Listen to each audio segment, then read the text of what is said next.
Goeiedag, ek groet jou in die kosbare naam van Jesus Christus. Die lewe is verseker nie maklik nie. En ek besef dit is geen verrassing vir jou nie. Jy leef elke dag met hierdie waarheid. Sommige van ons gaan deur emosionele probleme. Sommige van ons gaan deur fisiese probleme. Sommige van ons gaan deur verhoudingsprobleme. Maar ons almal gaan een of ander tyd deur iets.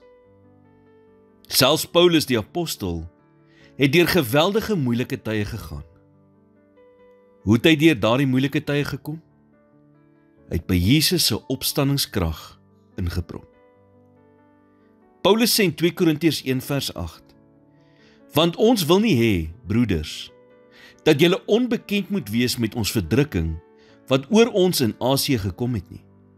Dat ons het bo ons krag uitermate swaar gehad het, sodat ons selfs aan ons lewe gewanhoop het. Paulus het hier heeltemal aan die einde van homself gekom. En dit is presies waar hy moes wees. Jy sien, daar is net een voorwaarde vir God se krag in jou lewe, en dit is nederigheid. Jy moet erken jy het dit nodig. God gee nie sy krag aan arrogante mense wat dink hulle kan alles uit hulle self hanteer nie. Nederigheid sê vir die Here: U is God en ek is nie. U is reg en ek is nie.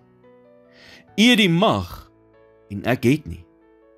U is wys en ek is nie. Ek is magteloos om hierdie situasie te verander, so ek gee dit vir u. Die oomblik wat jy dit doen, bring God die krag van die opstanding van Jesus in jou situasie in. God spesialiseer daarin om dooie dinge weer lewend te maak. God hou daarvan om kruisigings in opstandings te verander. Wat is vandag dood in jou lewe? As God 'n dooie mens kan opwek, kan hy 'n dooie huwelik, 'n dooie loopbaan of 'n dooie droom ook opwek. God kan enigiets doen. Dit is die krag van die opstanding. Here, dankie vir u voltooide werk aan die kruis.